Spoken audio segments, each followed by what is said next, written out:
il est l'ami fidèle. Gloire à l'agneau, il est l'ami. En chantant gloire à l'agneau, il est l'ami fidèle. Gloire à l'agneau, il est l'ami fidèle. Gloire à l'agneau, il est l'ami fidèle. Il m'a guéri mon frère, il est l'ami fidèle. Il est Jéhovah Jireh, il pourvoit pour mes besoins. Il est Jéhovah Shalom, il me guérit de sa oh, j'arrête à l'agneau. Il est l'ami fidèle, gloire à l'agneau. Il est... Que le Seigneur vous bénisse richement. Que le bon Dieu vous comble. Amen. Sans tarder, nous allons prendre nos Bibles.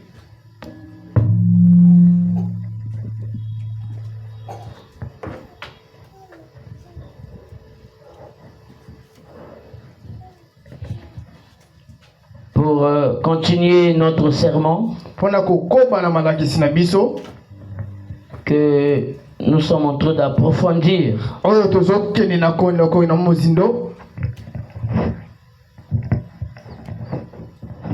Sur la pastorale.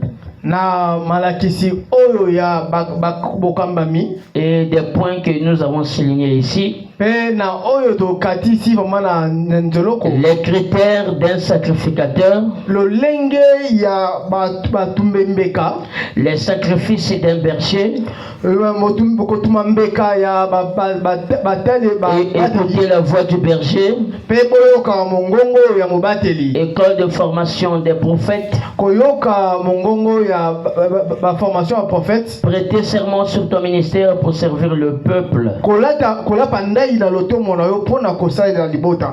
Alors que Dieu soit béni. Et je crois qu'on avait déjà commencé cet enseignement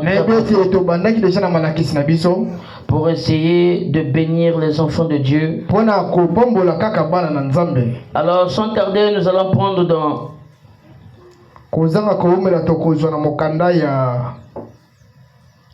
excusez 1 Timothée chapitre 5.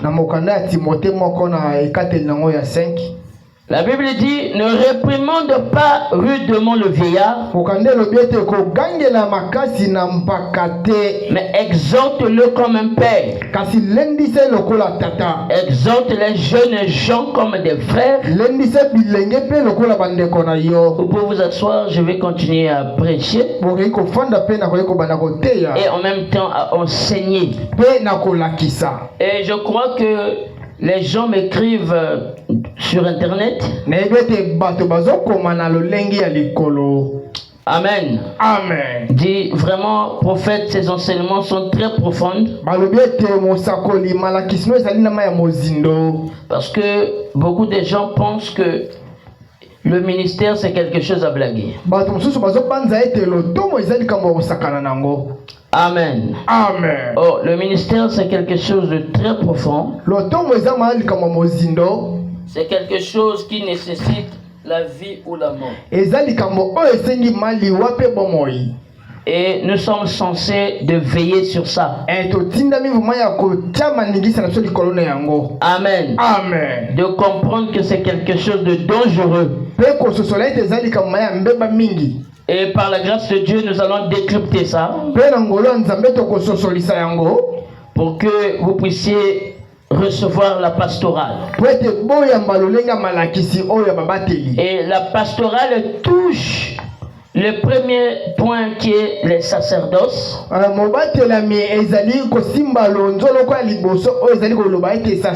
Cela touche le ministère. Cela touche les aspirants. Et cela touche le peuple de Dieu. C'est un sujet très capital. Vous voyez que les gens blaguent avec ce terrain ministériel. Parce que les gens ne sont pas formés. Les gens ne sont pas enseignés. Et les prédicateurs viennent de partout. Moi je suis prédicateur. Moi je suis missionnaire. Mais le rôle de sa mission,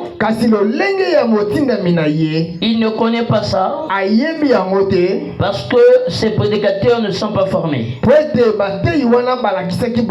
Et quand un prédicateur n'est pas formé, c'est quelqu'un déclassé. Et parce que le prophète dit, vous devez former ces jeunes gens. Et comme j'avais dit ici, que je suis jeune dans ma chair, mais je suis vieux dans mon état d'esprit. Est-ce que vous comprenez ça? Amen. Alors, dans question et réponse, on va lire le prophète ici.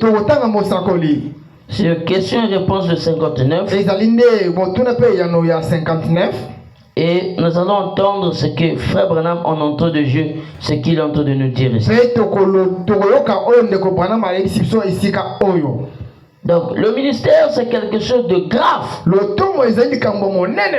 qui peut détruire des vies,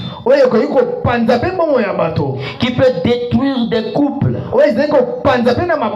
et qui peut détruire même le plomb. Vous voyez? Donc, c'est quelque chose de dangereux. On ne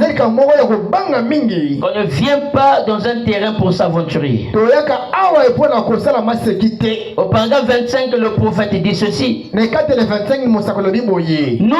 demandons de bénir notre cher pasteur Frère Neville, qui se tient vaillamment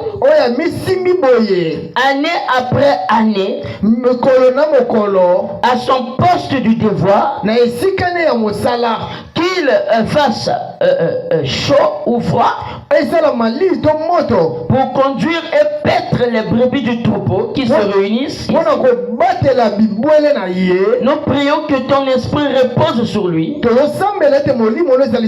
que tu lui viennes en aide. Bénis tous ceux qui sont en liaison avec le tabernacle. Et bientôt, Seigneur, si c'est ta volonté, nous nous attendons à un grand et beau tabernacle ici au coin, où nous pourrons avoir une école où nous pourrons former des jeunes ministres. Vous avez saisi ça? Et les envoyer aux quatre coins de la terre, pas les envoyer sur la chair, mais aux quatre coins de la terre, afin de combattre pour la foi qui a été transmise au sein une fois pour toutes. Vous voyez que le prophète est en train de parler sur l'école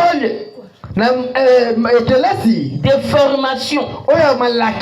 Parce que beaucoup pensent le ministère c'est dormir. Il a eu un songe. Il a vu qu'il prêchait. Il a vu que les gens l'écoutaient là où il prêchait. Avec sa Bible. Pensons que c'est ça le ministère. Oh non frère, j'ai eu une expérience. Quand je dormais là, j'ai eu un songe. J'ai prêché beaucoup de gens. Amen. Amen. J'ai prêché beaucoup de gens. Vraiment, Dieu m'a envoyé pour prêcher. Oh, prêcher c'est un terrain dangereux. Il faut savoir comment se tenir devant les gens. Il faut savoir quel qu'est-ce que tu dois parler? Il faut savoir, est-ce que Dieu te soutient? Est-ce que selon le plan de Dieu, il veut que tu prêches? Sinon pas, vous allez rendre un service à Dieu en dehors de sa volonté. Est-ce que vous me suivez très bien? Oui, que c'est très très complexe. Il y a quelqu'un qui m'a dit, mais pasteur, vraiment les choses que tu enseignes, c'est profond. Parce que chacun vient à sa façon. Sans la manière comment prêcher, il commence à blâmer sur les gens. Est-ce que c'est ça le ministère? Non. C'est pas ça le ministère. Est-ce que quelqu'un peut dire amen?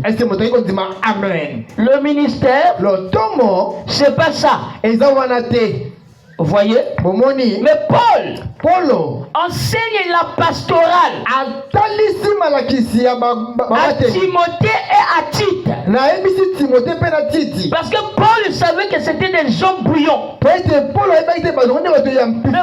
dit, je ne peux pas les laisser s'aventurer ou présumer. Parce que présumer veut dire s'aventurer sans autorité. Je ne peux pas les laisser aller comme ça. Nous avons eu un temps de savoir, un temps d'apprendre. Parce que Paul nous dit, nous devons creuser et être dans l'exégèse. L'enseignement la plus profonde. Vous voyez que l'apôtre Paul, il était apôtre. Mais il ne pouvait pas dire des choses parce qu'il voulait dire. Il dit, je suis apôtre du Seigneur, non par les hommes, mais par le Seigneur. Mais ici, il dit à Timothée, ne réprimande pas rudement le vieillard, mais exhorte-le comme un père. Donc même si quand il a tort, tu dois savoir comment le parler. Tu dois savoir comment le réprimander. On ne vient pas ici, je suis apôtre frère, je suis le lion. Mais Paul était aussi lion. Paul était aussi lion. Mais il dit à Timothée, mais exhorte-le comme un père. Ne viens pas rudement. C'est pour cela que beaucoup de prédicateurs sont impolis dans la parole. Pensons que ce qu'il prêche, Dieu le soutient. Parce qu'il n'a pas été passé à la formation. Il n'a pas été enseigné comment se tenir, qu'est-ce qu'il doit dire, qu'est-ce qu'il doit prêcher, comment apporter la parole. Mais pas venir apôtre frère. L'onction c'est pas des muscles. La colère ne donne pas à une personne ou ne pousse pas une personne de se repentir. Mais la repentance c'est les paroles humbles du Saint-Esprit qui amène la transformation de la personne. Et il dit les femmes âgées comme des mères, celles qui sont jeunes comme des sœurs, en toute pureté. Donc Timothée, fais attention. Ne va pas n'importe comment. Il faut savoir comment les parler. Tu as l'assemblée qui est remplie de mères, qui est remplie de pères, qui est remplie de vieillards. Mais ne va pas pour dire que non, c'est l'onction. Mais ne le réprimande pas rudement. Sois sage. Honore les veuves qui sont véritablement veuves. Vous voyez que Timothée était en train de recevoir l'ordonnance. Donc Paul ne pouvait pas lui laisser aller. Il devait subir dire la pastorale ou le coaching.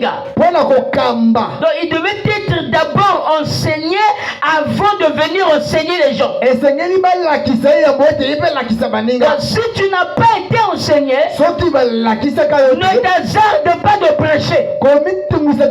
Parce qu'on doit d'abord t'enseigner. C'est pour cela qu'il t'a enseigné. Tu peux être prédicateur, mais tu as été enseigné par qui? Vous voyez? C'est pour cela que nous avons du désordre parmi les prédicateurs. Nous avons des diverses doctrines. Et Branham dit, Dieu vous a donné 3 règles. Branham appelle ça la règle d'or. À savoir respecter, ne pas mal placer la parole, ne pas la disloquer, et pas mal interpréter. Est-ce que vous me saisissez bien? Vous devez savoir que ces hommes étaient bien fondés par les enseignements de Paul.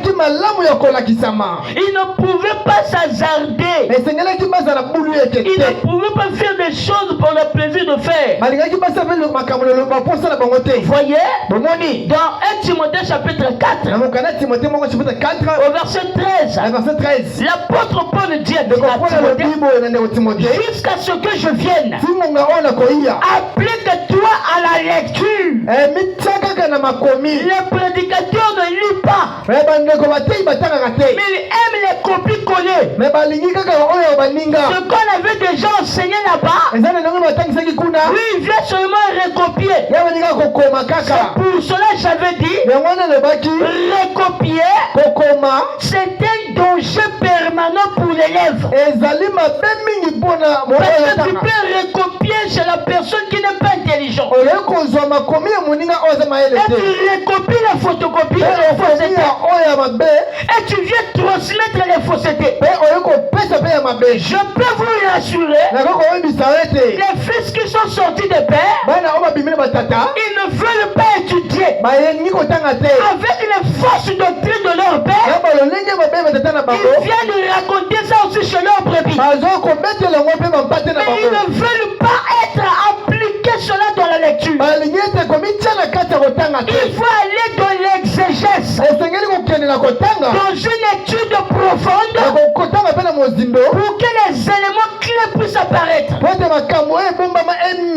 C'est pour cela j'avais déclaré le jour-là, les jeunes doivent avoir pour père les jeunes. Et les gens qui choisissent les vieux, c'est à cause du savoir, et c'est à cause de l'argent.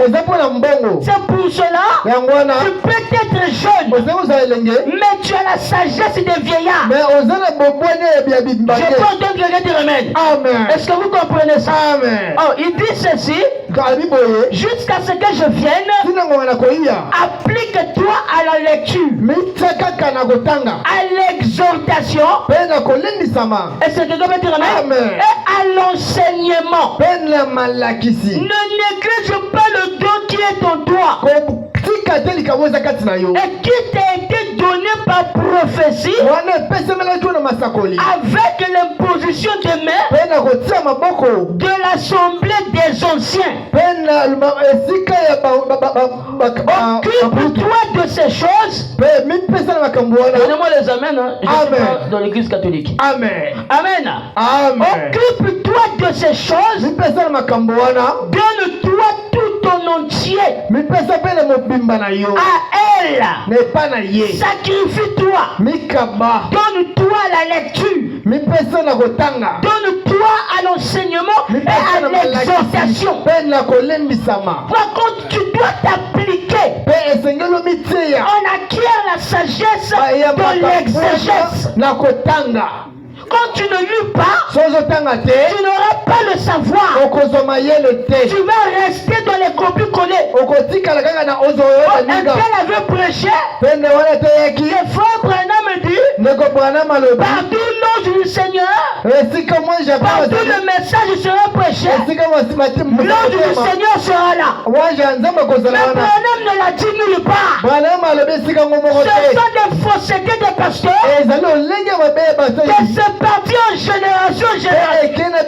Une fausseté qui entrave les générations. Quand tu les demandes l'écriture, j'avais entendu ça de tel pasteur. C'était le pasteur. J'avais entendu ça chez notre pasteur. Voyez-vous, parce qu'ils ne sont pas enseignés. Branham ne l'a jamais dit. Il n'y a pas une citation que Branham a dit ça. Amen. Est-ce que vous comprenez? Amen. Ce sont des faussetés que les anciens ont prêché avec l'égoïsme et ils se sont rendus compte qu'ils n'ont pas préparé les générations à venir. C'était déjà trop tard. Les gens ont déjà gobé ça. Mais Branham dit, on aura un tabernacle au coin, là où nous aurons l'école de formation des jeunes. Ils ne peuvent pas. Qu'est-ce qu'il va vous enseigner? Lui-même n'a jamais été enseigné. Mais il va vous enseigner quoi? Il viendra seulement déposer les trucs et partir. Oh, l'enseignement, c'est la colonne vertébrale de l'église. Oh, Paul parle encore de la pastorale. Il dit que l'église parle donc. Occupe-toi de ces choses, donne-toi tout en entier. Un prédicateur qui ne se donne pas en entier, il n'a pas le droit de prêcher et il n'a pas le ministère. Un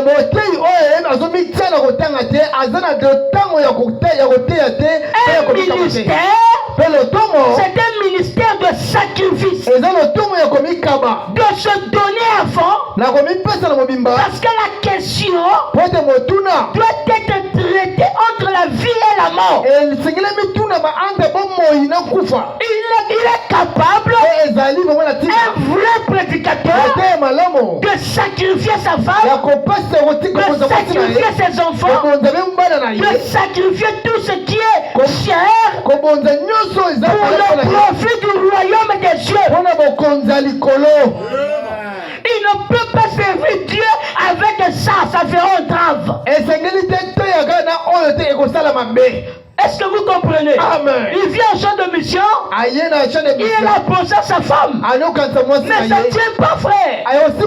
Tu es comme un militaire. Le ministère est comme un militaire. Quand tu acceptes d'être un militaire, tu dois accepter les souffrances. Tu dois accepter. Est-ce que tu dois dire amen? Amen. Tel que je suis militaire comme ça, je dois subir une formation. Et c'est cette formation qui donnera le caractère à ce ministère. Et nous avons beaucoup de prédicateurs sans caractère. Prêcher, c'est pas seulement parler. Mais le ministère doit avoir le caractère. Amen. Quand il n'y en a pas, c'est grave. Amen. Il dit ceci. Veille sur toi-même et sur ton enseignement. Paul donne les consignes à Timothée. Veille sur toi-même et sur ton enseignement.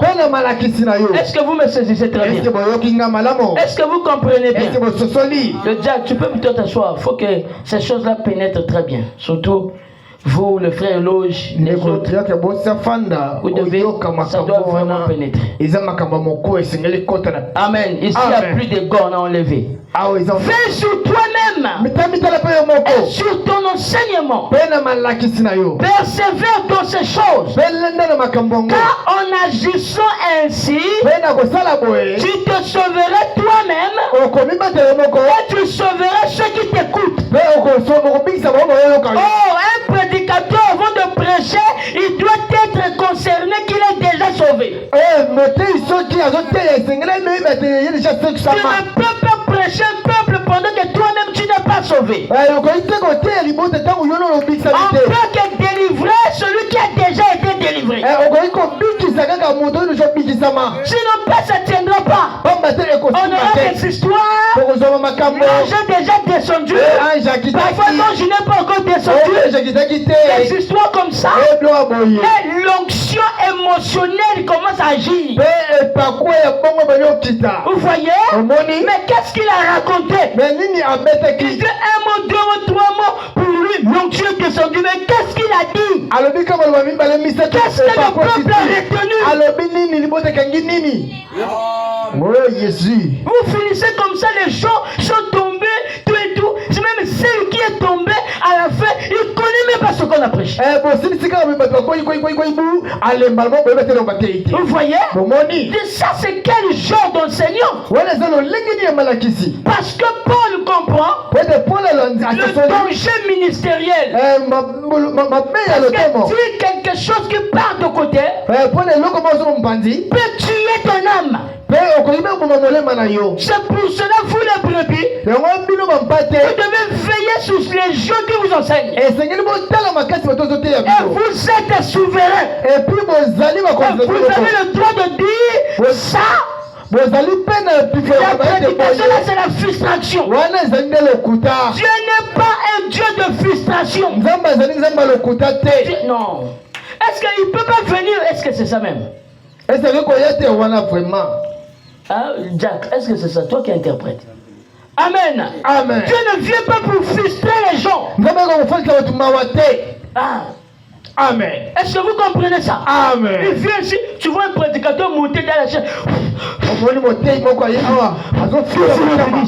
Il y a le démon ici. Oh, ma tu n'es pas sérieux? Qu'est-ce que tu viens dire aux gens? C'est ça les gens de prédicateurs qui fait que les gens ne puissent pas croire à la parole. Je suis évangéliste. Ça c'est Dieu, l'onction n'a pas de muscles. Et tu ne viens pas combattre contre la chair et le sang. Mais tu viens combattre contre les principautés.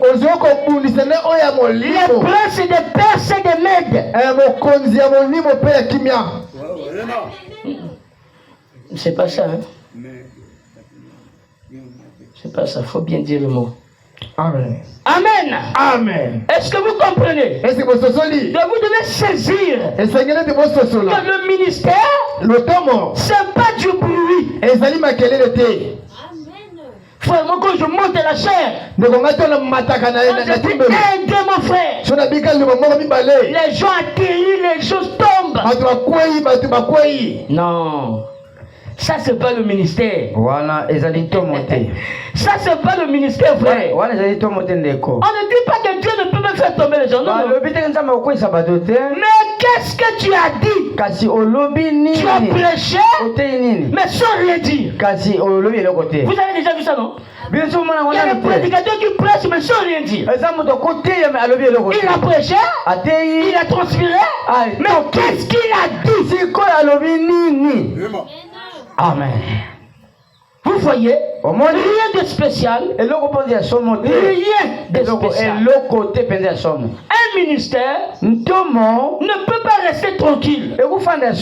Ça brûle continuellement. C'est pour cela que j'ai dit, et je dis haut et fort, un ministère qui fait 2 semaines ne prêche pas, il n'avait pas un ministère. Tu vas me dire, mais il va prêcher où à la chair? Dieu ne nous appelle pas la chair. Branham dit, le monde, c'est ma chair. Je dois prêcher. En plus, c'est ma chair. Parce qu'il y a quelque chose en moi qui me brûle, qui me fait pression, et je ne peux pas rester tranquille aussi longtemps le divin qui est en moi pour allumer le ministère. Amen. Est-ce que vous comprenez? Oh frère, moi j'ai le ministère. Tu as le ministère? Oh oui frère, j'ai envie de venir prêcher chez toi. Ton ministère, il faut seulement venir prêcher chez moi. Hein? Frère, tu as déjà prêché dans le marché? Oh non. Tu as déjà prêché dans le bus? Oh non. Est-ce que dans ton église tu as déjà prêché? Oh non. Mais tu es un aventurier. Je blague pas, j'ai dit au monde, les gens qui me suivent, j'enlève les gants pour enseigner ça bien. Mais tu t'aventuries? Avec qui? Tu n'as jamais prêché? Oh non, je veux prêcher chez toi. Ah bon? Donc toi pour prêcher, il faut la chair. Ah bon? Est-ce que tu as les critères qui approuvent que tu es prédicateur? Vous allez entendre Frère Branham. Est-ce que toi tu as des critères qui fait que tu sois prédicateur? Ou tu veux seulement prêcher pour épater les gens? Amen. Il y a beaucoup de pasteurs qui n'ont pas de ministère. Amen. Amen. Mais toi, tu es qui pour enlever le ministère aux gens?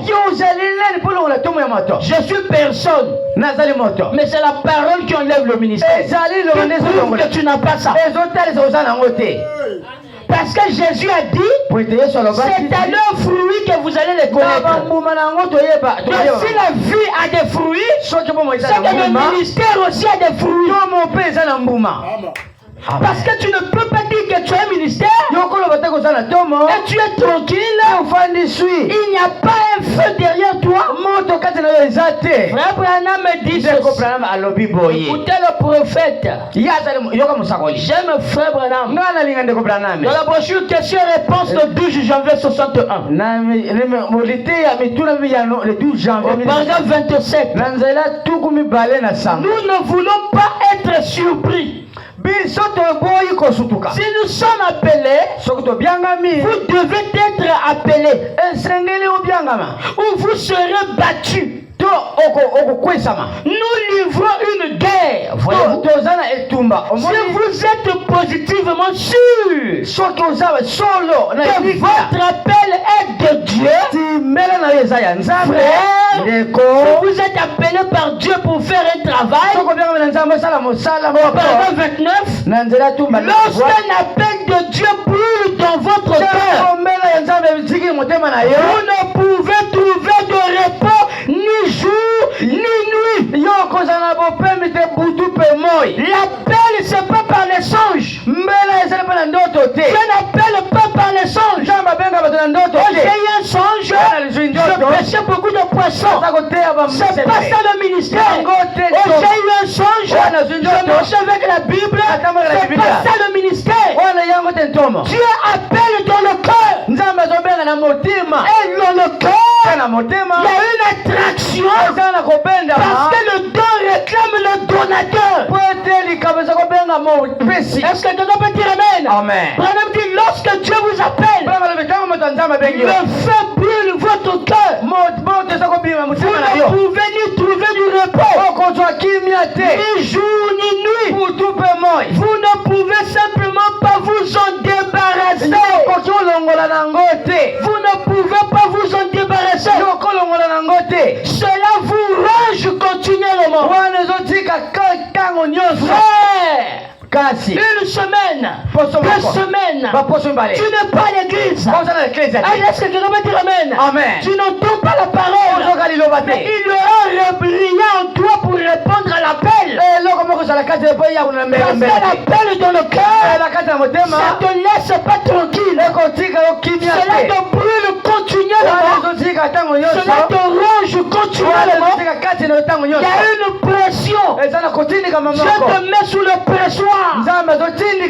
Dieu te met dans l'obligation. Parce que c'est entre la vie et la mort. C'est enseigner le peuple de Dieu. Les peuples de Dieu ne sont pas seulement des moutons. Mais c'est un peuple qui doit subir les prescriptions de l'Éternel. Il doit être bien enseigné. Bien assis. Amen. Amen. Au paragraphe 33, Branham dit habituellement, un homme appelé que Dieu ne veut pas le faire. Frère, je touche les aspirants. Amen. Non, les aspirants. Voilà. Amen. Amen. Et là-bas, comment est-ce qu'un aspirant, comment est-ce que quelqu'un qui sent quelque chose, il veut toujours faire ça.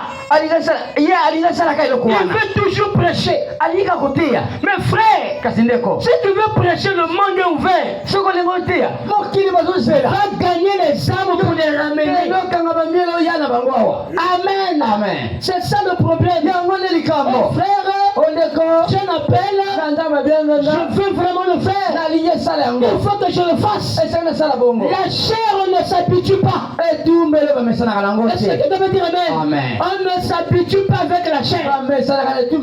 Vous voyez même quand vous montez ici, c'est inhabituel. Amen. Frère, donnez-moi les amens, je prêche.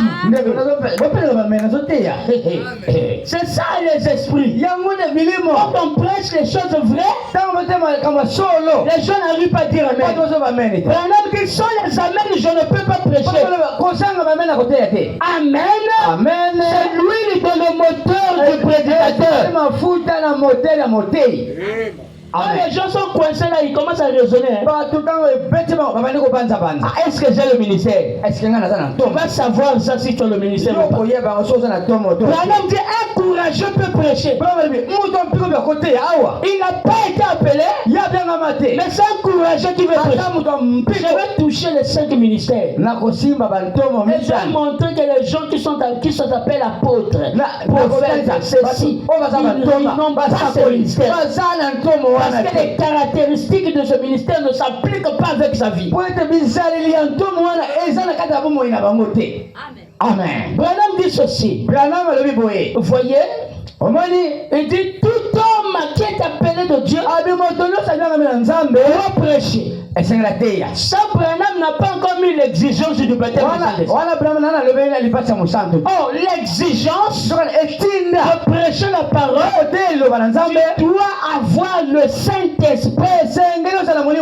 Sans le Saint-Esprit, tu ne peux pas monter à la chair et prêcher. Branham dit, tu dois être sous le sable sacré.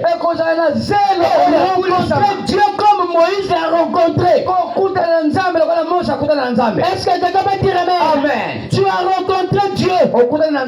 Est-ce qu'il t'a dit quelle est la mission que tu dois faire? Tu poses la question, frère. Tu as quel ministère? Il te répond. Est-ce que quelqu'un peut dire amen? Amen. Il te répond. Je ne sais pas. Comment tu ne sais pas? Oh, mon pasteur ne m'a pas encore dit. Mais frère, tu as des sérieux problèmes. Un ministère ne sait pas. Tu ne connais pas ton ministère et tu viens quand même nous prêcher. Ça, je peux plus autoriser ça. Ça, c'est le désordre. Ça, c'est livrer le peuple de Dieu. Frère, comment tu connais pas ton ministère? Tu travailles où? Je travaille à la fonction publique. Tu es dans quelle branche? Je ne sais pas. Mais tu es aventurier. Comment tu connais pas là où tu travailles? Frère, mais quand même le matin tu te lèves, tu vas au travail. Mais qui t'a appelé? Si tu vois que tu ne peux pas faire bien ce travail, abandonne les armes et assieds-toi. Amen. Frère, un sacrifice est donné. Le ministère, c'est rempli même cette église. Frère, moi je m'appelle apôtre. Moi je suis un apôtre. Mais quelle est la mission de l'apôtre? Qui est un apôtre? Frère, moi je prêche. J'aime l'ordre. Même l'évangéliste aime l'ordre. Même le pasteur aime l'ordre. L'ordre est lié à tous les ministères. Un ministère désordonné, c'est pas un bon ministère. Il ne faut pas te dire parce qu'on dit que l'apôtre aime l'ordre, et comme toi tu aimes l'ordre, c'est que tu es apôtre. Si tu es apôtre, où sont les églises que tu as bâties et que tu as laissé pour placer d'autres personnes? Un apôtre, c'est un missionnaire. Un apôtre, c'est un missionnaire. Voyez? Mais toi tu es apôtre. Qu'est-ce que tu as déjà rempli comme critère de l'apostolat? Parce que j'enseigne dans l'ordre. Ça n'a rien à voir. Parce que tous les ministères enseignent dans l'ordre. Celui qui connaît son métier, celui qui connaît son travail, c'est dans son sang. On ne peut pas lui montrer ce qu'il doit faire. Amen. Frère, D'accord. oh non, je suis apôtre. L'apôtre, c'est le lion. J'enlève le péché, frère. Tu vois un frère mal habillé, où il porte les culottes, toi l'a découpé. Frère, devant les gens. Mais tu es payé, frère. Ne s'habille pas comme ça. Tu dois faire ça. Mais ça, c'est pas le ministère. Tu es en train de le chasser. On chasse pas les gens. Donnez-moi les amens. Mais tu dois avoir la manière, l'approche, comment parler. Le sel doit être dans ta parole. Même quand quelqu'un tombe, il va savoir comment revenir au chemin. Amen. Vous voyez? Une personne humble, tu peux pousser la personne de te parler de tes secrets parce qu'il voit ton esprit est humble. Et tu pourras l'aider. Donc être un prédicateur, je prête serment comme les médecins. Je prête serment de soigner les gens. Et nous sommes des médecins parce que nous soignons des gens du péché. Vous voyez, il vient dans son état de péché. C'est un ivrogne. Est-ce que tu dois me dire même un fumeur de chanvre? Mais toi, tu ne dois pas le chasser. Tu dois le montrer comment faire pour s'en sortir de cette vie. Si je cause avec les prostituées, je me ferai comme eux. Est-ce que tu dois me dire même? Si je passe sur les automobiles, je leur parlerai de l'automobile. Si je parle à la prostituée, je leur parlerai de sa prostitution. Voyez, pour savoir comment s'en prendre à la personne, à savoir comment gagner la personne. C'est pour cela Jésus mangeait même avec les mauvaises personnes. Mauvaises personnes selon eux, mais selon la sémence, c'était de bonnes personnes. Parce que Marie de Magdala était une fille pécheresse. La Bible dit qu'il avait 7 démons. Et le dernier démon, c'était la vulgarité. On a dit que c'était le démon le plus difficile à chasser. Mais Jésus était avec elle. Jésus parlait avec. Jésus l'a laissé laver ses pieds. Comment se donnent les grandes personnes? Ne voyez pas la sémence en fruit. Un prédicateur ne peut pas dire dans ton quartier là-bas, toi des incrédules ne va pas évangéliser. Celui qui dit ça n'a pas un ministère. Parce qu'un apôtre, il rentre même là, il y a des pires incrédules. Pour aller toucher ces âmes-là, tout le monde n'est pas mauvais. Il y a des semences prédestinées. Est-ce que vous comprenez ça? L'apôtre Paul pouvait aller à Rome. À Rome, là-bas on va te tuer, Paul. Paul ne va pas là-bas. Paul dit je vais aller là-bas. C'est là-bas que je vais terminer ma course. Je vais aller. Même les rois, je vais les prêcher. Mais il y a des gens ici. Oh, nous sommes prédicateurs. Tu as déjà gagné qui? Tu as déjà emmené qui? Tu as déjà converti qui? Et qui a déjà cru à ton ministère? Croire à ton ministère, c'est pas prêcher la chair. Mais croire à ton ministère, c'est ramener une personne qui a confiance en toi. Oui, monsieur, il peut dire, si les gens qui peuvent aller au ciel, c'est la vue de ce frère-là. Parce que même quand il me parlait, je sentais la présence de Dieu. Frère, revenez dans ce vrai canal, dans ce vrai ministère. Vous devez être enseigné. Amen. Amen. Est-ce que vous comprenez ça? Est-ce que vous saisissez ça? Est-ce que vous comprenez l'enseignement, l'exégèse, approfondir dans la lecture? Voyez, connaître la volonté de Dieu et faire ce que Dieu vous exige de faire. Frère, d'accord. Je suis un évangéliste. Un évangéliste? Qui d'abord c'est un évangéliste? Par exemple, un évangéliste est un boule de feu en déplacement. Un évangéliste, c'est celui qui démontre au monde que Jésus-Christ est un Dieu de miracles. Amen. Amen. Mais les gens ont pris la conception d'un évangéliste comme un coupeur. Le frère là quand il monte, c'est un évangéliste. Il déracine le péché. Même déraciner le péché, tu dois avoir les manières. Si tu n'as pas les manières, laisse pour toi frère. Amen. Même pour causer avec ta frustration et tes colères, tu viens combattre ça sur les gens. Et les gens sortent de culte frustrés.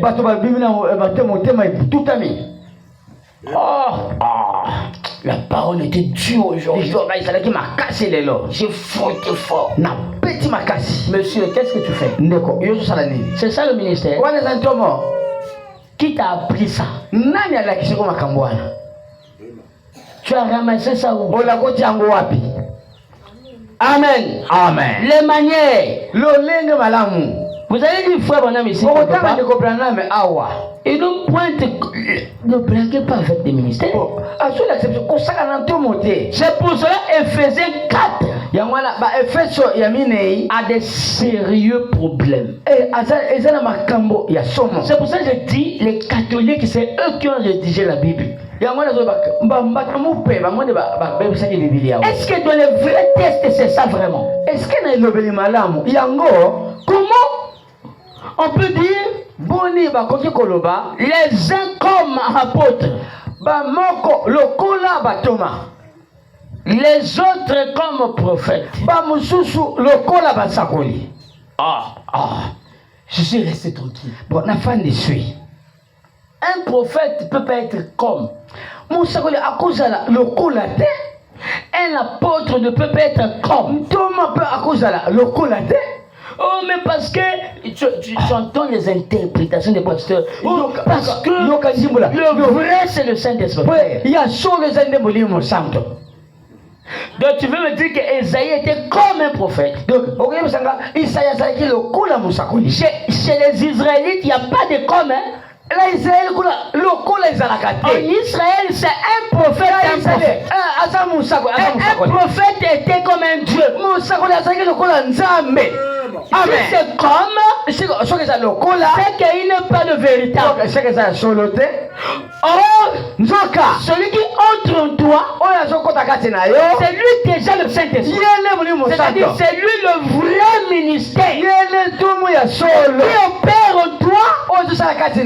Et vous ne pouvez plus vous dissocier. On ne peut pas vous dissocier. Parce que le messager et le message sont un. Celui qui apporte la parole est avec celui qui est en lui. Et Branham dit le don c'est Dieu. Et le don ne peut pas être comme. Amen.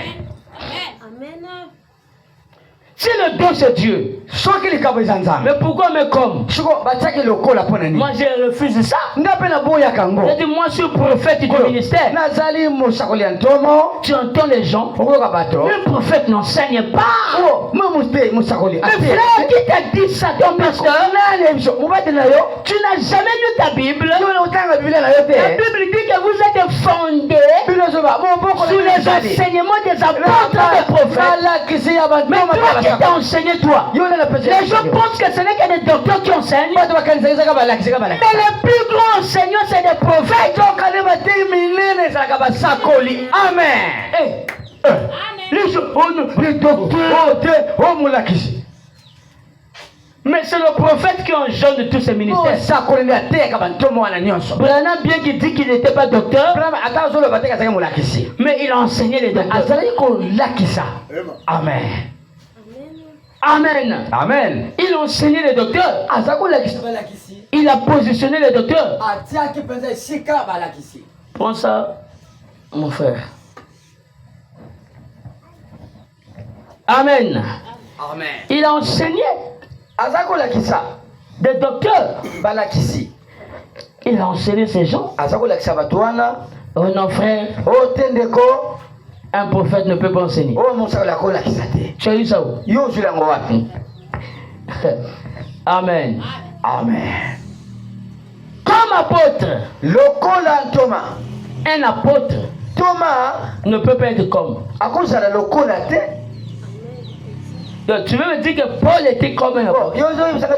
Pour Paul, on ne peut pas citer ça. Il était un vrai apôtre. Branham dit le prophète du Nouveau Testament sont des prédicateurs. Donc les prédicateurs, c'est des prophètes. Comment ça? Vous voyez? Donc moi je suis un prophète prédicateur. Vous voyez? Il y a problème. Est-ce que vous me suivez très bien? Parce que si les Éphésiens 4, ils sont comme. Donc Branham aussi est comme. Parce que Branham me dit, je suis un Éphésien.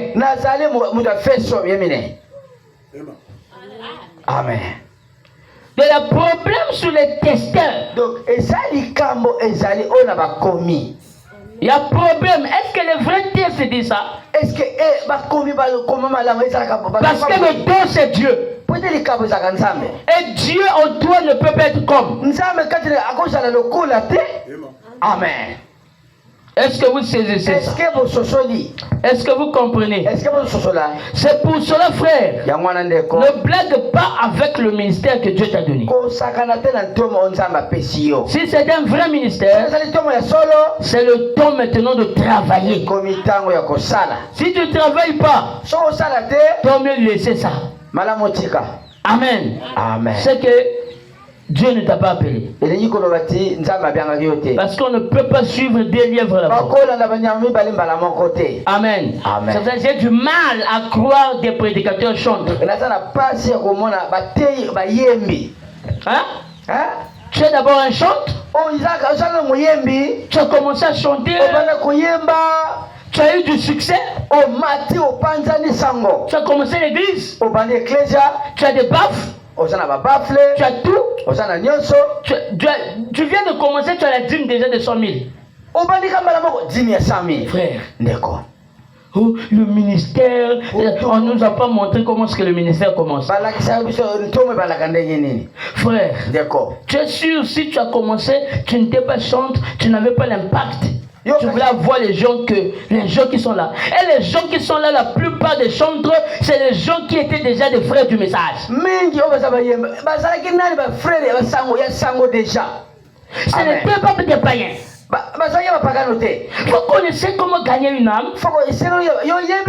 Quelqu'un vient te dire gratuitement au public, oh tu n'as pas beaucoup de gens, mais tu es malade mental. Tu connais comment on gagne les âmes? Tu connais comment on souffre pour aller pêcher quelqu'un? Frère, gagner une personne c'est pas facile. Pour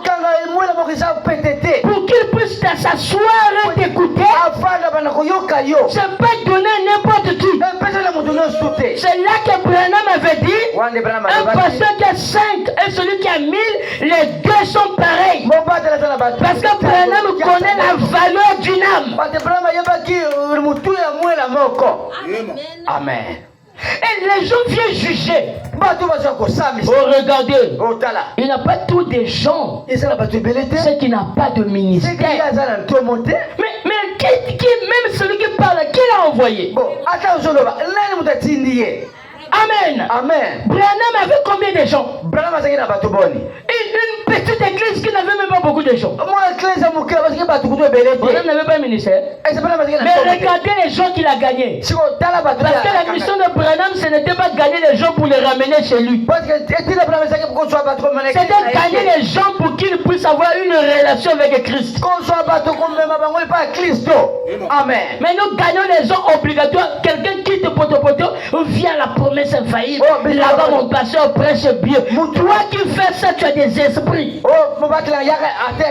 lui cherche une église proche de chez lui pour qu'il puisse être affectionné aux choses du ciel. Amen. Toi, il est loin, tu veux le mener ici? Non! Ça, ce sont les esprits. Amen. Et Branham avait compris ça. Il est parti, il faut se dire, le paix a craqué, tout ça. Mais regardez le Branham tabernacle avec ce don. Maintenant, si avoir beaucoup de gens, c'est ça le ministère. Les dénominations, qui sont même de la magie, qui ont beaucoup de gens là. Ils sont les ministères. Qui t'a dit on juge un ministère aux fonctions des membres des gens?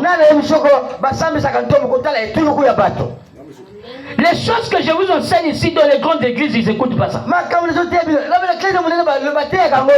faut 10 ans pour enseigner ça. Vous comprenez? Amen. C'est ça le problème. Frère, les fruits, c'est la persévérance d'abord. C'est demain les mêmes personnes qui vous diraient que pasteur n'a pas ça. Mais pendant qu'il souffrait, les gens étaient là, ils disaient rien. Mais quand ils vont voir le changement, comme l'homme croit à Satan plus que Dieu, il croit à Satan parce que le témoigne est trop. Donc Dieu ne peut pas bénir quelqu'un. Amen. C'est ça aujourd'hui le problème. Ah, vous voyez, il a fait le construire l'église en question. Ah, il a touché le fétiche. Mais Nassimbi, j'ai touché le fétiche. J'ai touché Jésus, frère. Oh, tu veux, mais aujourd'hui il faut toucher. Si tu ne touches pas, tu ne peux pas voir. Toi, tu vas toucher le diable, moi je touche la parole. Vous voyez? C'est ça le problème. Oh frère, moi j'ai un ministère. Si tu as un ministère, gagne les âmes pour Christ. Exhorte les gens pour Christ. Beaucoup de gens qui ont des ministères, ils se donnent à leurs affaires. Ils s'accrochent à leurs affaires. Vous voyez, il y a des vides ici. Vous allez voir dimanche ici venir. Mais les vides, hein? Pourquoi? Parce que l'homme s'accroche à ces choses à lui. Mais aux choses célestes, il ne s'accroche pas. Mais qu'est-ce qui fait qu'il ne s'accroche pas? Parce que la Bible dit l'amour du plus grand nombre se refroidira. Nous sommes en pleine prophétie. Ah, là je commence à rentrer. L'espace de la prophétie. Ah, là je me sens bien déjà. Parce que j'ai senti une vibration. Amen. On donne la parole à Jésus. Jésus prend le rouleau dans Luc 4:16. Il répète l'écriture d'Ésaïe 61. Est-ce que quelqu'un peut dire un amen? Amen. Et quand Jésus vient, il prend le rouleau, il ouvre le rouleau. Là, je me sens bien déjà. Il ouvre le rouleau, il lit l'écriture. L'Esprit du Seigneur l'Éternel est sur moi.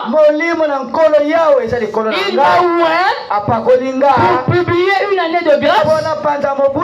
Quand Jésus arrive là, il met un point. Et il s'assoit. Les gens le regardaient. Il dit aujourd'hui, cette écriture de la parole que vous venez d'entendre est accomplie. Mais comment est-ce que ça accomplit? Puisque le jour de vengeance, tu ne l'as pas touché. Oh, le tout est accompli.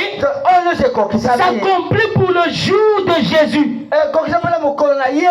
Est-ce que quelqu'un peut dire amen? Amen. S'accomplit au jour de Jésus. Et Jésus, dans l'espace de temps prophétique, il est le est. Le est, c'est l'espace de l'intervalle que les prophéties vont s'accomplir. Et les prophéties peuvent durer 2000 ans. Est-ce que vous me suivez bien? Oh, ce temps de prophétie d'Ésaïe 61 verset 2 ne devait pas s'accomplir avec Jésus, mais ça devait accomplir avec Jésus lors de sa seconde venue. Oh, quand Jésus arrive, il devait pratiquer l'alpha. Oh, l'alpha, c'était le ministère de publication de la grâce. Oh, le jour de vengeance qui devait revenir lors de sa seconde venue, il devait accomplir ça avec la réinsertion de l'olivier franc et de l'olivier sauvage, avec la putréfaction de la mémoire. Est-ce que tu dois me dire amen? Amen. Et ces choses devaient s'accomplir à sa deuxième vague. On appelle ça la partie oméga, où Dieu va opérer l'espace de temps de prophétie. Et nous sommes en pleine prophétie. Parce que quand Christ arrive, il opère deux signes. Ce premier signe qu'il a opéré, c'était le signe de Jonas, qui devait faire 3 jours dans le ventre de la baleine et revenir à la vie. Et ce signe de Jonas devait s'accomplir avec le Christ lors de sa première venue, qui est la venue alpha. Mais lors de sa seconde venue, Jésus donne le deuxième signe de la reine du midi qui s'élèvera au jour du jugement. Vous voyez, quand vous lisez ça dans Matthieu 12, 41, 42, le premier signe c'est Jonas, le deuxième signe c'est la reine du midi. Dans cette phase, pendant que les prophéties s'accomplissent, les frères du message sont aveuglés. Ils n'arrivent plus à voir qu'il y a quelque chose qui est en train de se produire. Oh, dans la gématria, selon la gématria, la valeur numérique est 26. Le vrai nom de Dieu est 26. Qui est écrit en 4 lettres, qui est le décagramme. Est-ce que quelqu'un peut dire amen? Amen. Oh, le nom de Dieu, les théologiens n'ont pas pu l'appeler. Ils ont appelé ça Jéhovah. Oh, même les témoins de Jéhovah, ils ont tort. Parce que c'est une mauvaise interprétation de l'hébreu. Est-ce que quelqu'un peut dire amen? Amen. Oh, le Yod, qui est le 10, notifié ça, j'avais mis ça au tableau. Est-ce que vous me suivez très bien? Oh, vous devez savoir les noms hébreux, ce sont des nombres. Calcule le nombre de la bête. C'est pour cela, quand Abraham envoie 318 soldats, il faut être descendu plus bas. Hein? Parce que moi je vois qu'ils sont en haut. Amen. Amen. Quand il envoie 318 soldats pour aller faire sortir Lot. Oh, il avait un serviteur fidèle qui était Eliezer. Est-ce que quelqu'un va dire Amen? Amen. Eliezer, son nom, son nombre est de sa valeur numérique. Nous donne 318. Le nom d'Eliezer, selon la gématria, selon sa valeur numérique, ce nom est 318. C'est ça la Bible dit. Calcule le nombre de la bête. Oh, le nom, c'est un nombre. Vous avez lu ça, non? 666. C'est le nom de la bête. Ça s'applique avec une personne. Selon la gématria, quand vous calculez le nombre de la bête, le nombre est calculé en hébreu par Tav. Et Tav, c'est l'addition. Est-ce que vous comprenez? Amen. Donc quand vous additionnez même les 777 du nom de William Branham, en hébreu en Tav, cela donne 21. Est-ce que vous comprenez? Amen. Je ne sais pas si je suis trop haut. Amen. Amen. Vous voyez que c'est très capital. Et les valeurs numériques est en rapport avec le corps de chacun de nous. Donc, le nom même de Jésus, quand les gens viennent dire que le nom nouveau de Jésus c'est Branham, ils ne connaissent pas la valeur numérique du nom là. Combien ça donne?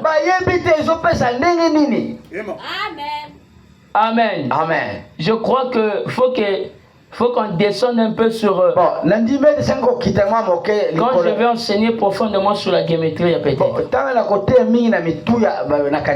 Oh, dans le zodiaque.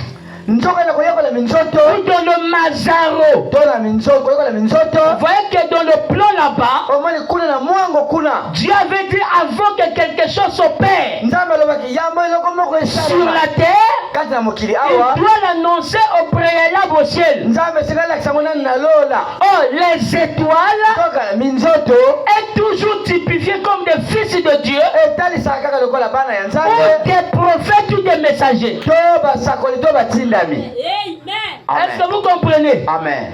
Oh, vous devez savoir que la pastorale nous envoie à connaître 7 clés. Les 7 clés, selon la méthodologie prophétique, et on va décrypter les 7 clés plus tard. La première des clés est l'humiliabilité de la parole de Dieu, ou l'interprétation des symboles de la Bible. Le deuxième, c'est l'espace du temps prophétique. Le troisième, c'est la structure prophétique des événements. L'autre, c'est la loi des nombres ou la gématria. L'autre, c'est le principe de l'étude de la Bible à travers la première Bible qui est dans les Mazaro. Vous voyez, ce sont des principes que nous allons essayer de suivre. Et nous allons décrypter ça au fil du temps pour que vous puissiez devez saisir la pastorale. Afin que vous savez savoir qu'est-ce que vous devez parler, qu'est-ce que vous devez prêcher. Oh, un ministère doit être lié au sacrifice. Est-ce que quelqu'un peut dire amen? Amen. À bientôt, je vais atterrir. Oh, je vais lire le prophète ici. On doit savoir une chose, que les choses sont vraiment compliquées. Mais par la grâce de Dieu, nous allons saisir cela. Surtout quand je vais toucher le point de relèvement des tentes de David. Amen. Amen. C'est là que nous allons saisir beaucoup de choses.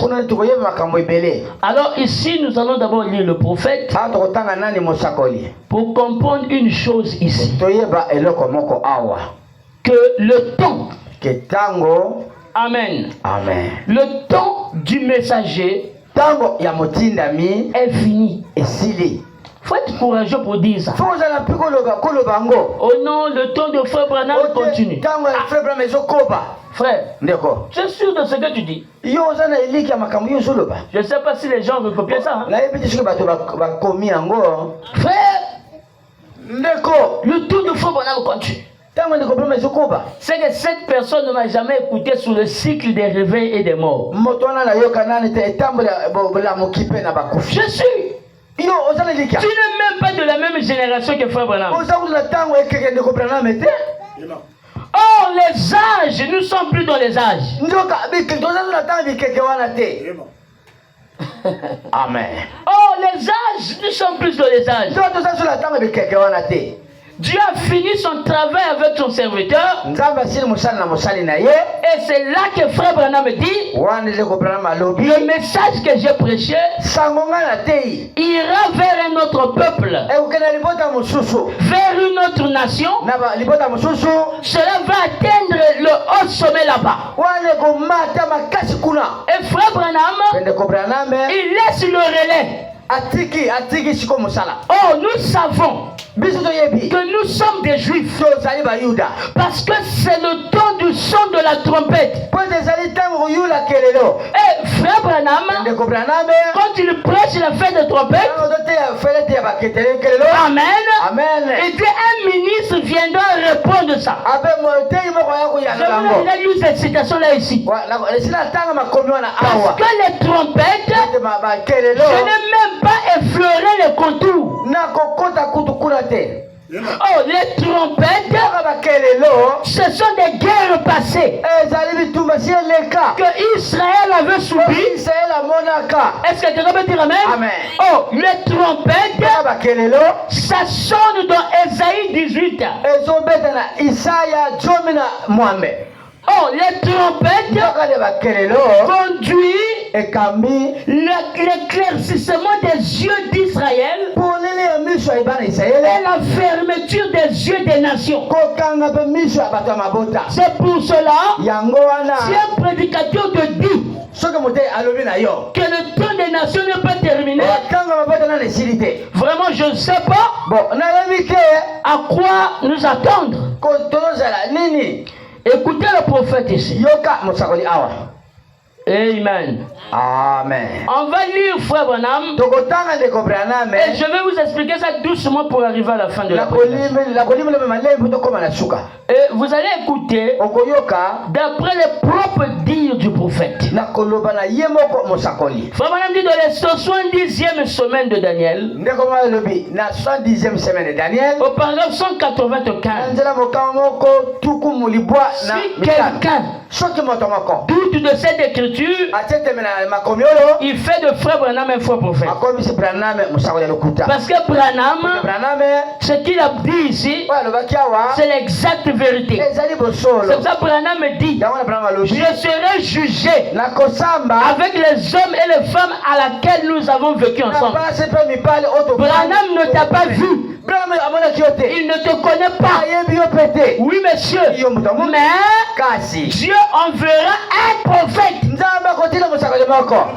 Amen. Mais les gens croient Frère Branham ou pas? Oh, ce que tu dis là, oh frère, accepte. Vous croyez que le temps de Moïse est fini? Vous croyez que le temps d'Esaïe est fini? Vous croyez que le temps de tous ces hommes est terminé? Arrivé à Frère Branham, vous êtes incapable de croire que ce temps est terminé. Vous voyez que les gens sont dogmatistes. Comment ne pas croire que son temps est terminé? Et le message qu'il a prêché est venu au-delà des fleuves de l'Éthiopie pour atteindre les exiliés de la maison d'Israël. Aujourd'hui, c'est les Hébreux qui prêchent maintenant le message tel que Branham l'a prêché. Parce que tu ne peux pas prêcher les dés de Satan plus que Branham. Les sermons que Branham a prêché, ça ce sont les répétitions. La citation, si je retrouve ça, Branham dit un successeur, c'est celui qui annonce quelque chose de nouveau. Il ne dit plus ce qui a été déjà dit. Si tu es successeur, tu ne peux plus te reposer sur ce que l'autre a dit. Josué n'a pas répété Moïse comme un perroquet. Donnez-moi les amens. Moïse a dit à Josué, va à Jéricho là-bas. Ils sont partis à Jéricho. Ils ont contourné Jéricho. Tout ça avec le capitaine du bateau Josué. Lorsqu'ils arrivent, les prophètes que Josué avait envoyés, ils ont fait quelque chose que Josué n'avait pas dit. Ils ont dit à Rahab, place le feu ultramoisi rouge. Mais Josué n'avait pas dit ça. Est-ce que quelqu'un peut dire amen? Josué n'a pas parlé de ça. Mais pourquoi? Toi tu fais ça. Ils ont fait ça parce que c'est ça les prescriptions. Donc ils pouvaient se reposer sur la Bible, c'est-à-dire sur la Torah, mais il n'a pas forcément répété ce que Moïse faisait. Est-ce que vous comprenez? Amen. Parce qu'un successeur doit faire le double de son maître. Est-ce que vous suivez très bien? S'il ne fait pas le double de son maître, c'est qu'il n'est pas successeur. Frère Branham a dit, Élisée a fait plus que Élie. Josué a fait plus que Moïse. Donc si tu es successeur, tu feras plus que ça. Mais nous ne sommes pas des successeurs de Branham. Frère Branham dit, Dieu aura un autre homme. Il va occuper sa place. Pas la place de Branham, mais sa propre place. Amen. Frère Branham dit ceci. Et puis une déclaration saisissante. Depuis le temps où Dieu avait fait la promesse à Abraham, ne manquez pas ceci. Depuis le temps où Dieu avait fait la promesse à Abraham, Genèse chapitre 12, est-ce que vous suivez? Genèse chapitre 12, au verset 3, jusqu'au moment où Christ a été rejeté en l'an 33. Donc Genèse 12 jusqu'en Galate. Amen. Amen. Jusqu'à ce que Christ ait été rejeté en l'an 33. Cet espace-là, ça fait 1954. Selon les dires de Frère Branham. C'est le croire ou laisser. Amen. Amen. C'est croire Frère Branham ou laisser. Il dit ceci. Il dit Galates 16, 17. D'après la chronologie du ciel, la chronologie des Hébreux, la puissance de Dieu a été avec les Juifs. Pendant exactement 1954 ans, Dieu a traité avec les Juifs pendant 1954 ans. D'après la chronologie du cerf, Galates 3, 16 à 17. Maintenant, si on calcule le temps, est-ce que vous me suivez? On voit qu'il nous reste exactement 17 ans. Selon le calendrier grégorien, donc il nous reste 17 ans. Et les 17 ans sont passés. Les 17 ans étaient accomplis en l'an 2017. Mais 17 dans l'an 2017. En l'an 2017, les 17 ans étaient déjà accomplis. Vous me suivez? Parce que ça doit rentrer. Il nous aura été alloué le même espace de temps au cours duquel Dieu traite avec nous dans la puissance du Saint-Esprit depuis l'an 33 après Jésus-Christ jusqu'en 1977, le même espace de temps de 1954 ans, Dieu qui traite avec nous comme il a traité avec les Juifs. Voyez, qu'en dites-vous?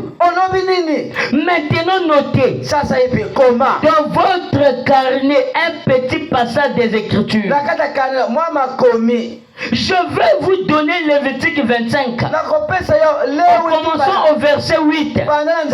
Dieu faisait sonner le jubilé tous les 49 ans. Et la 50e année, c'était le jubilé. Nous savons cela. Nous le comprenons. Depuis le premier jubilé de Lévitique 25, au verset 8 jusqu'en 77, ce sera le 70e jubilé. Ce qui donne exactement 3430 ans. Jubilé, ça veut dire la montée de la délivrance. William Branham montre que c'est le même espace de temps. Si les Juifs ont fait 1954 ans, c'est que les nations feront aussi 1954 ans.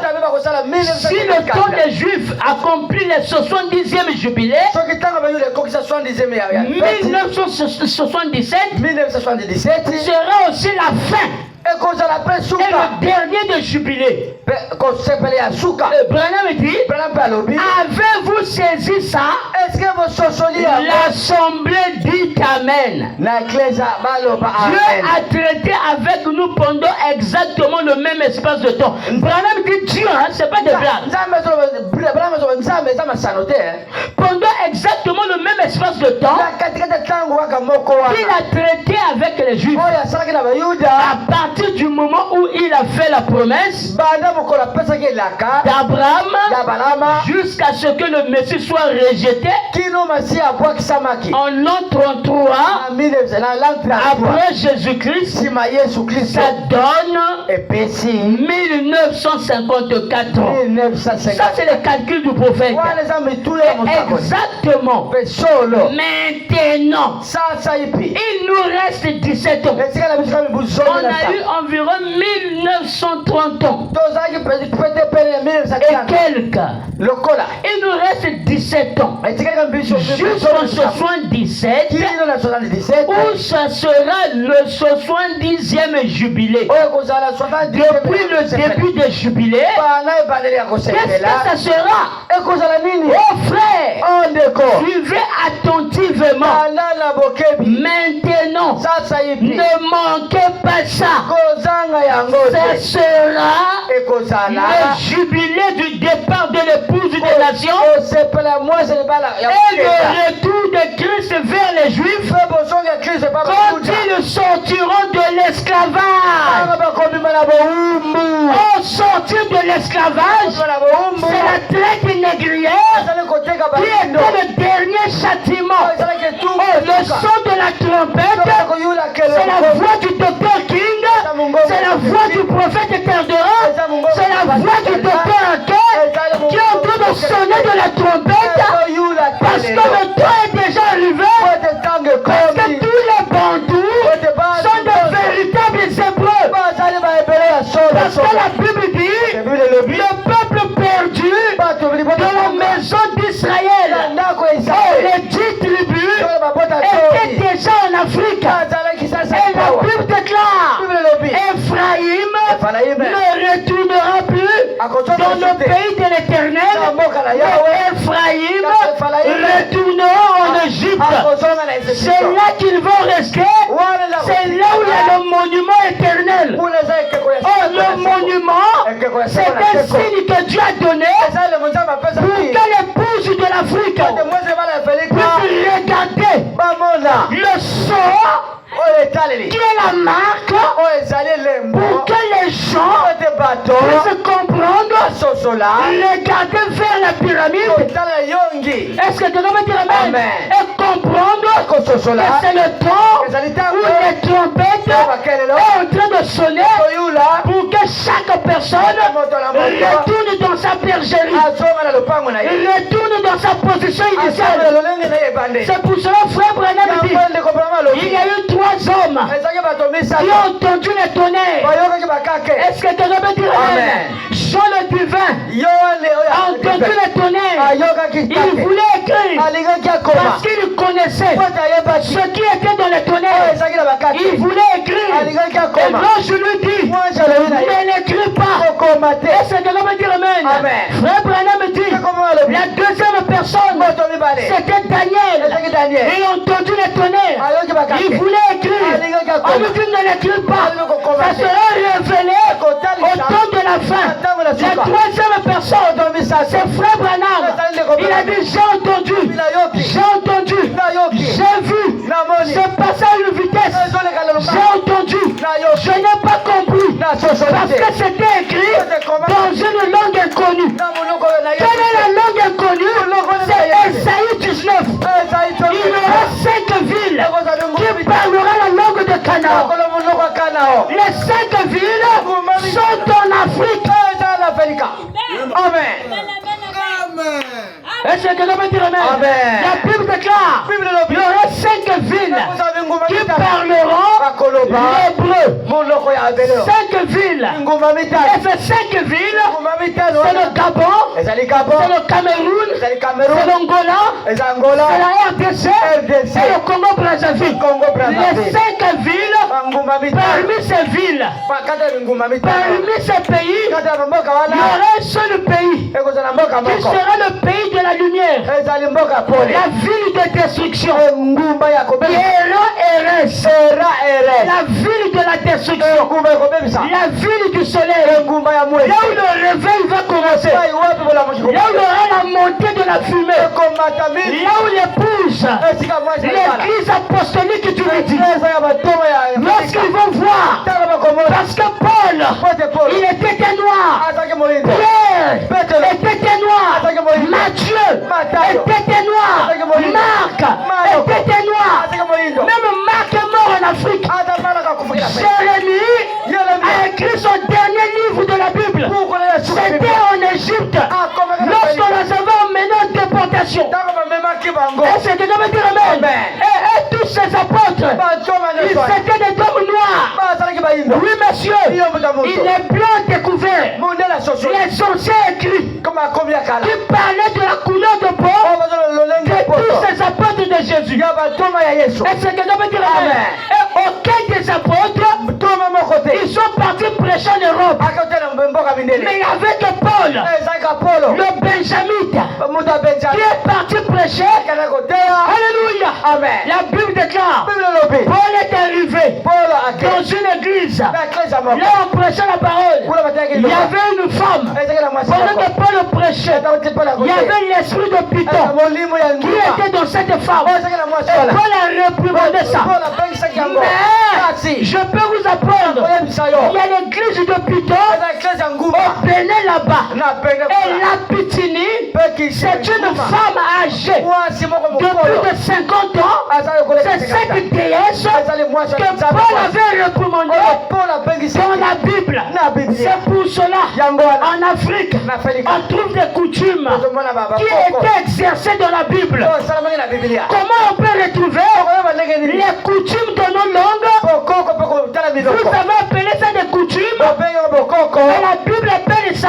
Bible la zomeka. loi de Moïse. Bopeko ya Mose. Est-ce que tu veux dire amen? Amen. La loi de la jalousie. Bopeko ya Ça s'applique au CBT. salaka Si une femme trompe son mari, que moi ça cause on prend une bassine d'eau. bazue basa. On le fait jurer sur ça. Bala bisinda C'était yango. appliqué dans la Bible. Eza la Biblia. Alléluia. Amen. La loi du Lévira Bopeko ya était appliquée dans la Bible. Basala ngo la Les Biblia. choses que nous faisons Tango biso sala. dans nos langues maternelles, La bokoko na biso. lisez bien la Bible. Tango malamu C'est Biblia. à l'intérieur. Eza la kati. Et dans la Bible, Na il y Biblia. a des noms comme des tibas. Eza la kombo lokola ba. Oh, tiba, Toka le c'est tiba. pas un nom d'un blanc. Eza comme mundele te. Les tibas, Tiba. il y a des téquets là-bas, il y a des tibas. Ba teka tiba Mais ezali. comment est-ce qu'un tiba se retrouve dans la Bible? Tiba za la Biblia ndenge. Le blanc nous a cachés Mundele bombele. parce que la Bible, Te c'est Biblia. le patrimoine de l'homme noir. Bonjour ya moindo. C'est pour cela, Yango dans wana. la Bible, Na il y Biblia. a aussi Abi. Eza pena abi. Abi, c'est mon beau-père, Abi azali mais son bombele. nom figure dans la Bible. Kasi kombo za la Parce Biblia. que c'est un hébreu. Pota za moebelo. C'est pour cela, Yango le wana. roi Makoko Mokonzo ba. gouvernait sur les 12 tribus. Aza okonza ba kumaboto. Il gouvernait sur tous les pays de l'Afrique centrale. Faut lire l'histoire. Ya felika kati. Ils avaient l'emblème, Bazala kele tali. le léopard. Ezala Oh, le Congo veut dire le semblable du léopard. Oh, le léopard, c'était toujours le pouvoir, celui qui était proche du roi.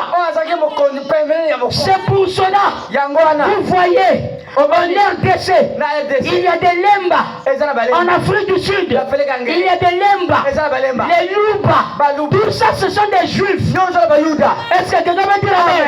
Ils ne savent pas. Parce que la Bible dit, ils vont perdre la mémoire. Ils ne vont plus se reconnaître. Mais dans leur langue, oh, je peux dire amen. Dans leur langue, quand vous les écoutez, il y a les sons hébreux qui sortent. C'est pour cela Jésus, quand il est arrivé, il dit Talita Kumi. Oh, Kumi en Kikongo, c'est 10. Mais comment tu vas parler de ça? C'est pour cela, même le Swahili, c'est le dérivé de Kikongo. C'est eux tous, ils sont sortis de là. C'est pour cela, Abraham n'était pas en Europe. La Mésopotamie, c'est aussi en Afrique. Dans les anciennes cartes, on nous montre que la chaîne de Mamré, c'est là où il y a beaucoup d'arbres. Au Moyen-Orient, il n'y a pas beaucoup d'arbres. Le blanc nous a menti. Ils n'ont même pas de lions. La Bible dit, Samson avait tué le lion. Mais là-bas, ils n'ont pas de lions. Les lions habitent dans les savanes. Les lions habitent en Afrique. Est-ce que quelqu'un peut dire amen? Jérusalem, ce n'était pas Moyen-Orient. Parce que le Moyen-Orient n'existait pas dans les anciennes cartes. Ça, c'est l'homme blanc qui a placé ça là. Pour nous tromper de vigilance. Pour ne pas connaître, c'est nous les véritables Hébreux. Le peuple perdu, les Bandous ne viennent pas du Congo-Brazzaville, ne viennent pas de Kinshasa, mais ils viennent de quelque part. Faut lire l'histoire des Bandous. Ils proviennent de quelque part. Ils ont suivi des zones côtières jusqu'à entrer au bassin du Congo, jusqu'à entrer dans les zones des lacs. Amen. Est-ce que vous comprenez ça? Dans les Bandous, sont des Hébreux. Le peuple perdu de la Bible. La maison d'Israël. Parce qu'ils ne savent pas. Mais il doit y avoir quelqu'un qui doit leur dire la vérité. Alléluia. Amen. Pourquoi vous ne que mettre les njoloko? Je vais vous lire ça dans la Bible. Vous allez être étonnés. Ça sort d'où ces choses? Ça sort de la Bible. La Bible dit même que Jérémie a donné les tisanes. Moi avant je ne croyais pas ça. Mais quand je suis tombé sur ça, j'ai dit mais le blanc nous trompe. Il nous ment. Il dit que les Hébreux sont des blancs. Les Hébreux ne sont pas des blancs. Les Benatou Netanyahu sont des Polonais d'origine. C'est des fils de Gomer. C'est des Ashkénazes. C'est pas les vrais peuples hébreux. Les vrais peuples hébreux, c'est là où la Bible dit dans Esaïe 18, terre où retentit le cliquetis. Yamindoki, au-delà des fleuves de l'Éthiopie. Quand on parle au-delà des fleuves de l'Éthiopie, on parle de Kachopa. Parce que vient de Kachopa, qui est le centre de la mer, qui est le centre de la terre, qui est la Méditerranée. Oui, monsieur, c'est le temps de la vérité. Béthanie en Afrique, Génézareth en Afrique, Jérusalem en Afrique. Tout ça, ça s'est passé ici. Parce que Dieu a dit à Abraham, lève tes yeux, vois le nombre des étoiles et commence à compter ça. Il dit ta descendance sera plus nombreuse. Mais regardez Israël, c'est un petit pays crépuscule comme ça. Un petit pays, même le Congo est plus vaste que ça. Non, c'est pas le territoire que Dieu veut parler de la Bible. Oui, monsieur, c'est le temps de la vérité. Ce sont des Africains qui connaissent tailler les pierres taillées. Et Dieu dit à Josué, prends les pierres, fais le couteau de pierre, commence à couper les prépuces. C'était nos anciens, nos aïeux qui connaissaient comment faire, tailler les pierres pour que ça devienne comme des couteaux. Amen. Vous voyez, vous êtes là à être étonnés. Nous sommes hébreux. Les coutumes. C'est ça la parole. Nous sommes au retour de la spiritualité. La religion détruit les églises. La religion détruit des âmes. Moi je ne suis pas de la religion, mais moi je suis dans la spiritualité. Et Branham dit, la race noire est plus spirituelle que la race blanche. Branham dit, l'homme blanc, c'est un tueur, c'est un renégat. Partout l'homme blanc va, c'est le péché qui l'accompagne. Il a détruit nos pays. Il vient voler ici. C'est le temps de fermer les portes. Parce que Esdras est déjà là pour placer le pont entre les rois et le peuple. Vous voyez que le président commence à comprendre que ce que nous avons, que nous appelons indépendance, c'est pas ça. Nous devons être libres de nos droits. Oui, monsieur. Nous devons être libres de nos droits. Nous devons être gagnant-gagnant.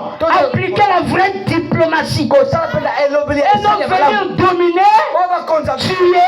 Le temps est déjà révolu.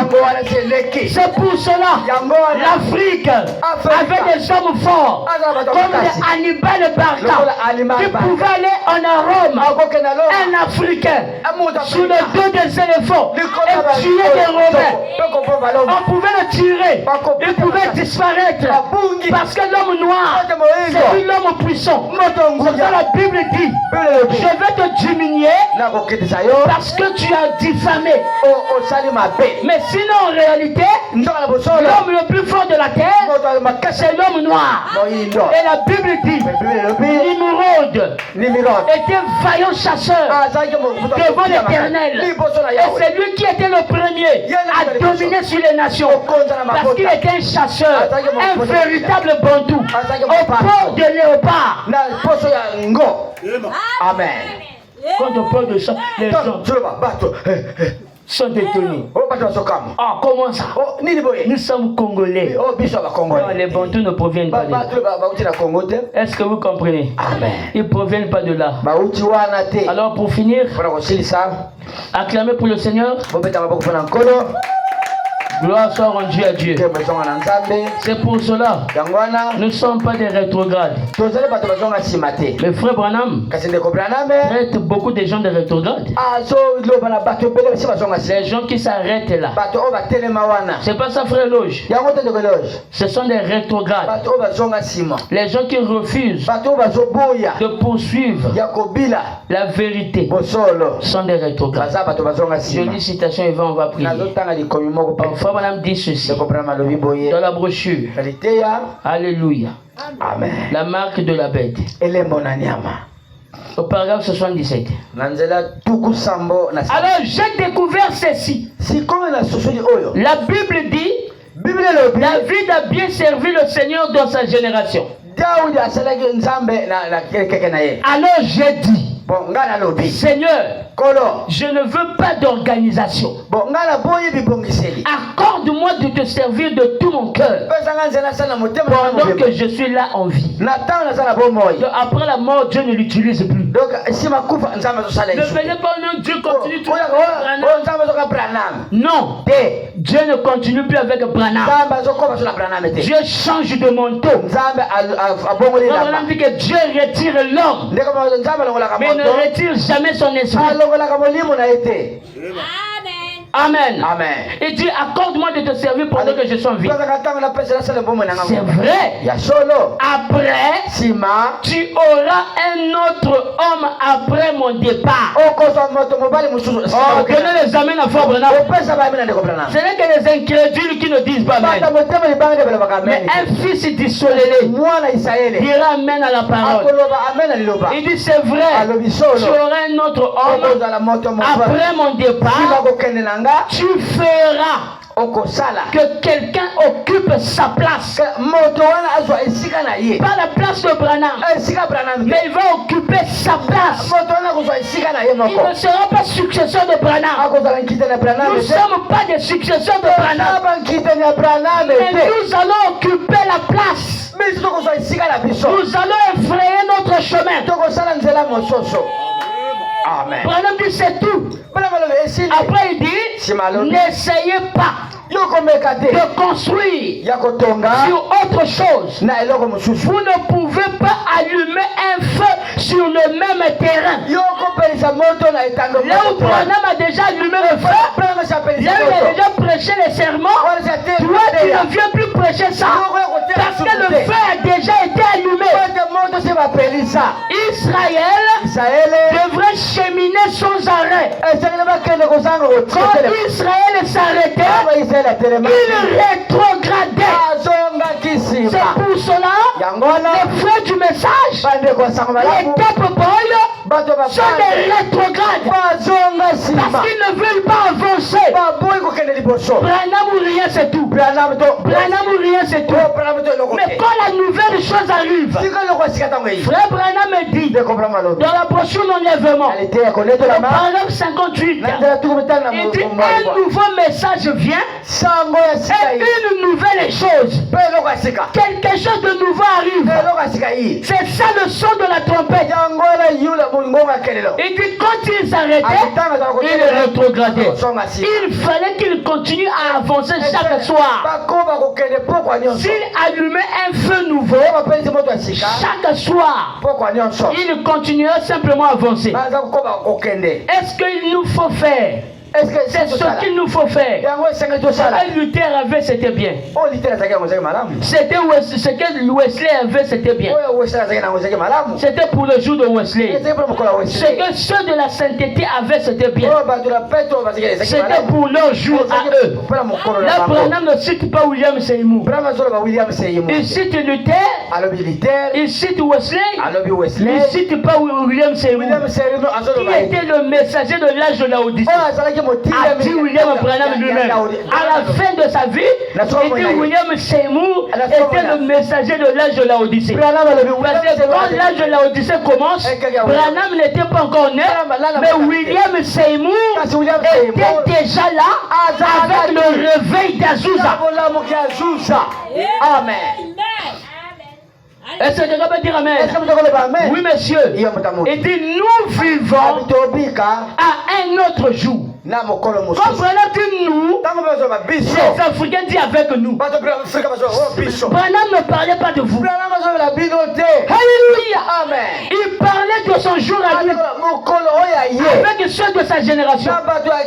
Nous vivons à un autre jour. Maintenant, nous avançons. S'il doit avoir un autre jour après nous, il en sera de même.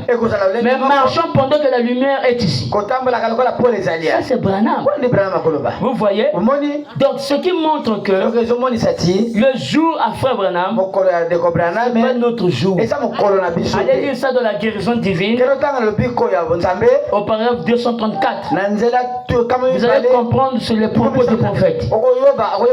Amen. C'est le temps de sonner la trompette. C'est le temps de sonner la trompette. C'est le temps de la liberté. L'esclavagisme est aboli. Nous cassons déjà l'esclavagisme de la pensée. Que les brebis doivent être libres. À comprendre que Dieu doit envoyer un libérateur. Oui, monsieur. On pose la question à Frère Branham. Est-ce que ce sera toi l'Élie qui va agir sur les Juifs? Il dit non, non et non. Il y aura d'autres personnes là-bas avec l'esprit d'Élie et de Moïse qui va agir là-bas. Que Dieu vous bénisse. Oh, gloire soit rendue à Dieu. Gloire soit rendue à Dieu. Acclamez très fort pour le Seigneur. Acclamez.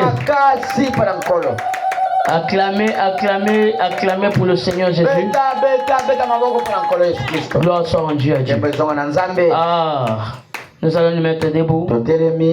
La parole du Seigneur, c'est le temps de trompeter. Venez écouter la pastorale, c'est beaucoup de choses qu'on va dire.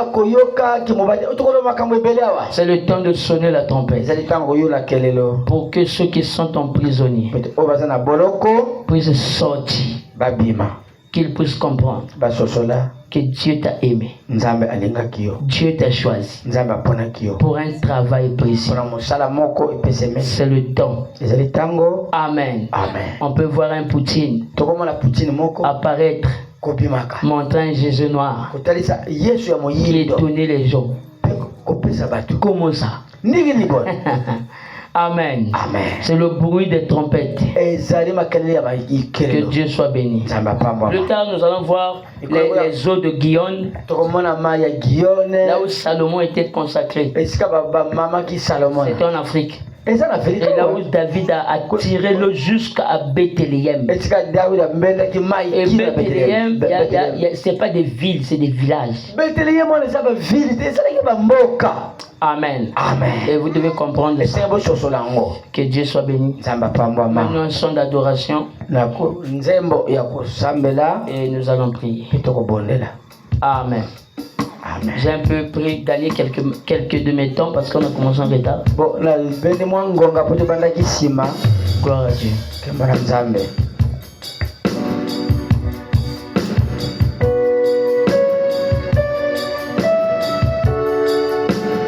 Nos yeux fermés pour dire un mot de prière. Dis un mot de prière là où tu es.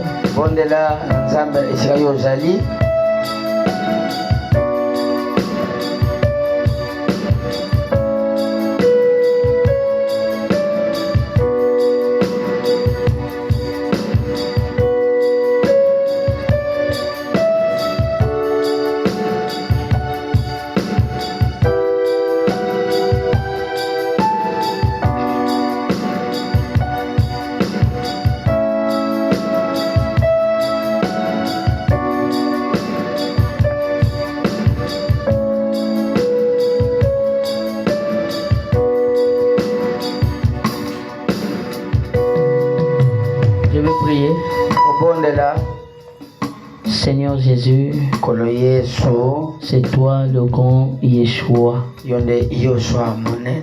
C'est toi notre Dieu. Nous te bénissons pour cette parole. Parce que nous voulons, Seigneur, atteindre le but. Connaître la pastorale. Être enseigné côtier. Pour qu'on puisse savoir comment est-ce que nous devons nous tenir du haut de la chair. Comment prêcher au peuple de Dieu. Et comment de les emmener à avoir confiance en toi. Béni sois-tu. Bénis ce peuple. Il y a beaucoup, Seigneur, des absents qui ne sont pas venus aujourd'hui. Parce que Père, ils pensent que Dieu ne parle que dimanche. Mais Seigneur, nous savons que le temps n'est plus. Oh Père, soutiens leur foi pour qu'ils puissent comprendre. De venir t'écouter, c'est ça qui produit plus de foi. Alors que Père, nous voici arrivés à la fin. Bénis les dîmes et les offrandes. Tout soit pour ta seule gloire. Parce que tu es le Seigneur de gloire. Reçois l'honneur et la louange. Bénis chacun de Père. Laisse à ce que Père, que nous puissions avoir des temps, que je puisse parler ensemble avec les ministres de l'Église, pour qu'ils puissent comprendre cette mission grande qu'ils ont. Seigneur, de savoir leur ministère doit être identique à ce que tu as dit. Et que Père, chaque ministère a sa description et ça s'opère dans l'ordre. Béni sois-tu au nom de Jésus-Christ. Laisse que tu accompagnes chacun de nous. Tu rentres avec chacun de nous dans le tout-puissant nom de Jésus-Christ. Seigneur, soutiens notre sœur Ruth qui fait l'examen. Elle est venue me voir, j'ai prié pour elle. J'ai dit, on a déjà une sœur ici qui a eu son examen de CEP. Et toi aussi tu auras ton examen.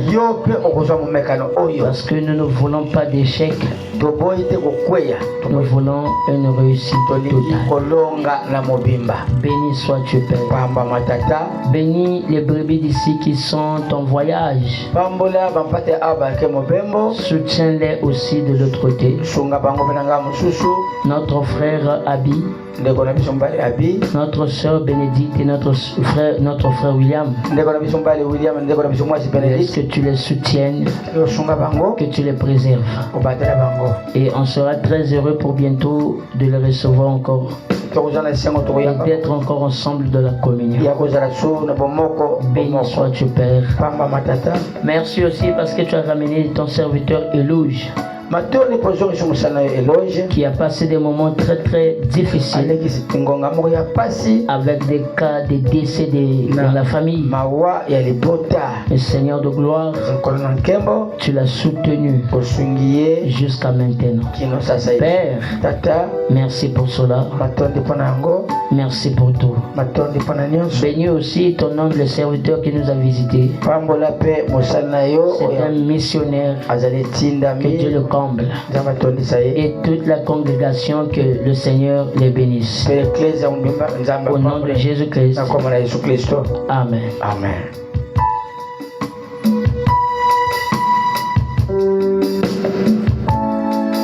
Que le Seigneur vous bénisse. Vous asseoir.